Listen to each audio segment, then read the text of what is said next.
progress. So I want to address something. My cousin actually came in town and he had a question, and it was a compelling subject that I wanted to discuss. That is the demise of the Atlanta, Georgia, ATL, the Peach City, whatever you want to call it. You know what I mean? All kind of different aliases for it. Now, I came down here, been in Atlanta for a very long time. I'm actually a Grady baby, so I was born in Atlanta. You see, I represent Atlanta. This here, the Omni. This is the original Phillips Arena, State Farm Arena, etc. Hawks, where they play.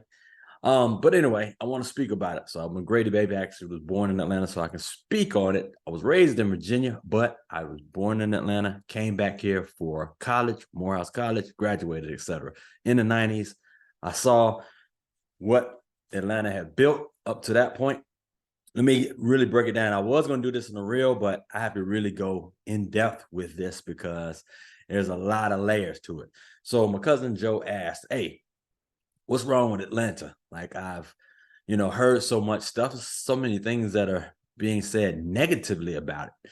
Now, first off, I'm gonna put a disclaimer. When I say negatively, we're not speaking in such terms as far as the thriving of Atlanta and, the entrepreneurship of the people and the growth of Atlanta, technology, all of that. We're actually speaking about the negative connotations as far as like ladies in the dating scene, the crime, the variety of different things that go on with probably the growth of most big cities. So I was kind of laying it down to him, the different layers and the things that I saw as I came here to this city and the different changes that went on with it. So my thought process here in Atlanta. So coming here into Atlanta, I was privy, to really have the established Atlanta. There's a Black entrepreneurship here in Atlanta. The political scene was built from the previous mayors that actually were here. A lot of rich history that went into Atlanta in the political scene, in the business scene, African-American wealth, success. You have some of the richest Black folks that have ever existed in this country here in Atlanta. Lonzo Herndon, all kinds of different, man. I'm just not gonna go down the line, but you got insurance people, you got doctors, you got lawyers, you got a lot of people who are very affluent here in the city who were continuously building. The politicians wanted to make sure that Atlanta was a focal point for the South, for the country. They built a huge, thriving airport. They wanted to make sure that Black businesses and vendors were included in the airport construction and things that happen as far as the stronghold for Atlanta. So that's kind of laying down, the political scene. Now, the difference that I saw here, coming here from Virginia and from other places that people, come here and they actually get to see, is the entrepreneurship. Now, as a young Black man here in Atlanta, I saw a lot of thriving businesses. I saw a lot of what they call people's hustle. They, might have had a corporate job, but they also had what was instilled in me is the hustle, to be able to not be afraid, open up your own business and do something different. You know what I mean? Step out on faith, create your own business, create your own wealth path, and maybe work for yourself. So that was very strong here in this city. Happens in other cities as well, but I mean, everywhere. When you come here, you had all kinds of different options and different things that you saw. You saw people that were just like you. You saw skin color just like you. You saw people your age. You saw people like your family, like your uncle, your aunt, your mom, your father, you know what I mean, who were around, thriving, living in nice houses. You saw people, of course, they were single family parents, as well as you saw two-parent households. But coming from where I was from in Virginia, we had that, but here it was everywhere. You know what I mean? I grew up in Atlanta, but I also stayed in Decatur, which is DeKalb County, east of Atlanta, and it was very thriving there. Going to the store, you saw, your own kind of folks, you know what I mean, doing their thing. That's one thing. Now, I'm still painting the picture, so you have to bear in mind and stay with me on this. So when my cousin asked me, like, what's going on with the Atlanta scene, I spoke on, okay, so we had a strong political scene that continuously helped to build and mold and attract other people here to the city. So everyone that was raised in Mississippi or Louisiana or Tennessee or Florida or any parts of the country said, hey, I want to be in Atlanta. This place is happening. This is a place that I keep hearing about. My cousin is there. Parts of my family is there, etc. I want to know what it's about. So people were attracted and moved here to kind of see the same thing that I was seeing. Industry was continuously building here. You got a name, you got Coca-Cola here. You got Home Depot here. You had Delta here. You had so many different industries, so many companies that were birthed here and thriving here that it attracted people to the city to say, okay, these Black folks here in this city are doing big things, huge things, and making strides. Now, take that scene, take all of the traction, take people that are moving here. I'm gonna jump into music in a second. All right, now here's another thing. This is the other side of the social side of it. Okay, as a man here in Atlanta, all right, there was, and I think it's informally, a statistic, but they said it was a 10-to-1 female to male ratio as far as Black females to males here. All right, so you got someone that's here.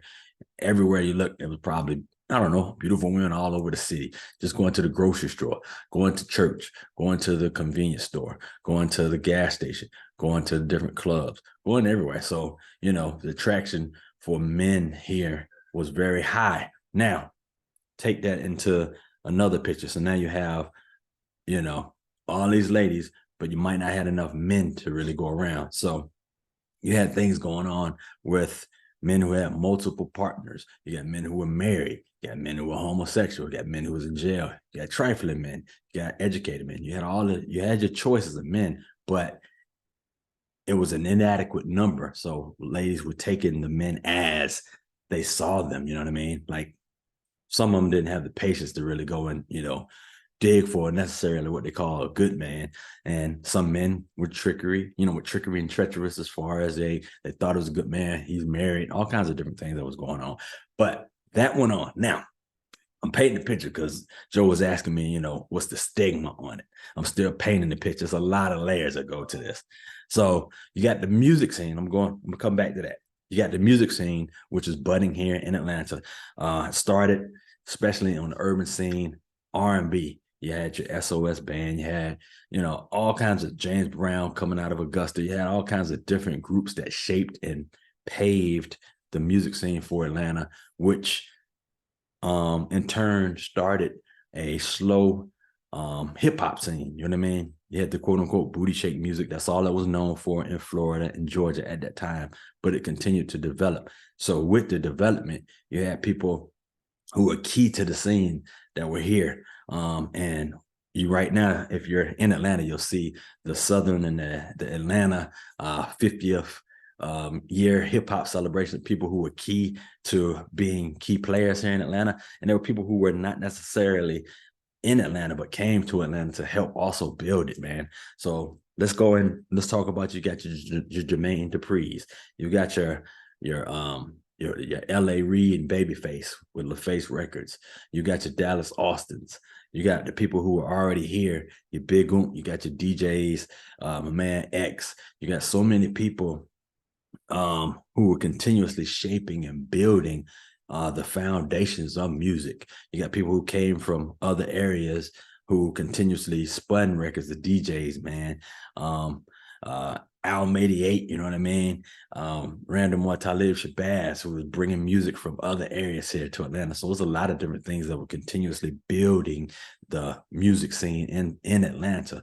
And I don't have time to really go through all of the building of the music, but then you have people coming into the area, your Keith Sweat, your Bobby Brown, Eric Sermon, all these different people that came in and helped to cultivate. All these people had key parts of bringing the music scene, the growth of the music scene in Atlanta, which made it a strong powerhouse on the hip hop and R&B scene. So it continuously built up. Now, let's go from the music attraction. So the music attraction helped to build the film attraction here. So now you've got different studios that cultivated and continuously built themselves. So now you have your Pinewood Studios, which is now Trilliff Studios. You got all these other different studios that are in the area who are now here. Most movies, probably 80% of the movies in the US are here in Atlanta now. So we're now the Black Hollywood. So now let's shape. I gave you all of the backdrop of this city and how strong the city is culturally and technologically and business. So all of these things are part of what we put into Atlanta. Now, you got a younger generation as technology grew, as we grew and continuously did what we did. You know, I'm in my 50s, but my children and people who thrive here, they didn't get the backdrop. All they know is that they're in a great city, kind of great city that was built, you know, by a lot of people with ATLians. But now you got these people who are doing very well in Atlanta. So Atlanta became a city where people are affluent, doing well, living in great houses, living great lifestyles. Now, that is kind of the perception. You know what I mean? When I say perception, although we looked like we were doing well, there were a lot of people who weren't necessarily doing so well, but had the look that they're doing well. They wanted to keep up with that appearance. You know what I mean? There's people who had so much debt, but yet they're riding around in the best cars, living in these houses, etc. But yet upside down in the mortgages, etc. All kinds of different things are going on. This trifling is going on probably to this day. But now you take that. You got a younger generation who want to continuously keep up with the look, because now you have technology, you got social media, you have hip hop, you've got this type of culture that says, hey, you need to be getting this type of lifestyle. So with this lifestyle and the corruption, things kind of develop where we're now the #1 city for scamming.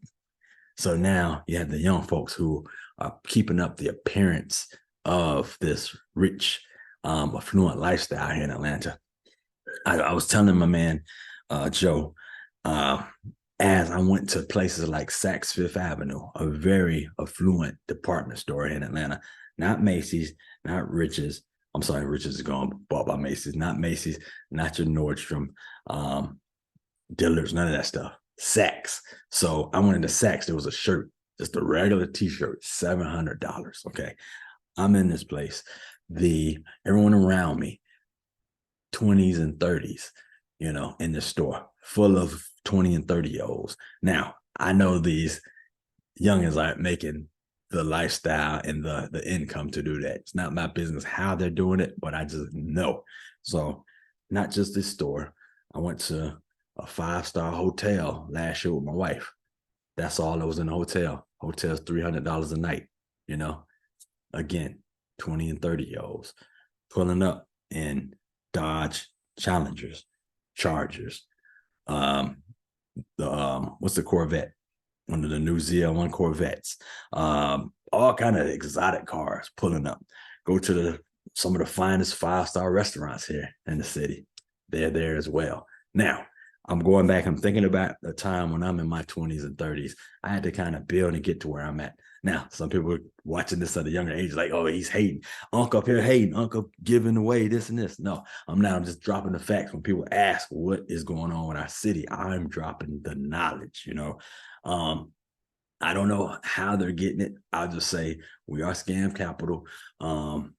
We do have a lot of young folks who are about showing and putting out, you know, a lot of the different things that they have. But there are some who legitimately are getting it, you know, on the grind. Unfortunately, they are not even shed in a positive light because of all the negativity that's around them and all these other people who are outshining them. So I have to give, you know, props to my son. You see his videos, he's riding around, he's got awesome vehicles, awesome lifestyle. He's really getting it in the mud. He really did what he did. No help from me at all. You know what I mean? Well, I helped him discover the technology in the field that he went into, but he did all the rest of that on his own. And he's also a content creator, and he's surrounded by other content creators that are doing their thing. So that's the lifestyle that they get. That's legitimate. They're legitimately doing what they're supposed to be doing on it. Now, on the other side of that, you got negativity. You got folks that are out doing the negative things, who are living that life, who are outshining them because that's just something that this culture has that they're doing. So that occurs here. On the flip side of that now, so I painted that picture of why you have that negativity that goes on. The other side of that now, let's take it. Let's go back to this dating scene here. All right, so you got the negativity. You got young ladies who, all right, so my son who's 22 says, Dad, there's no real dating options out here. All the young ladies here are corrupted. Like, what do you mean by that, son? All they want is someone with money, someone who's, way beyond what they should be, you know what I mean, at 20 something years old, I'm like, wow, that's the world we've created here. So now Atlanta is a victim of its own success, but it's also a victim of technology. It's a victim of all of the things that culminate in it. It attracted and has created this world. Some people call it Wakanda, you know what I mean? Because it's like so many people doing well and so many people doing different things. There's people doing it legitimately, there's people doing it illegitimately. So it's kind of gotten to this spot, you know what I mean? We were a nice, affordable place that had a great what's the word? Cost of living. People were able to afford a great lifestyle here, and it attracted now folks from other places with higher cost of living, you know what I mean? West Coast, New York, other places where people have, a much higher cost of living. And now it's been brought here to this area. And if you look at the statistics, as far as the income here, the Blacks are not necessarily doing very well.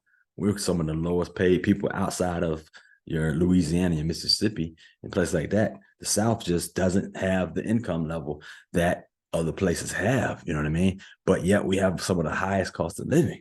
So you got a lot of different things. So that's the answer when my cousin asked me what's going on in Atlanta.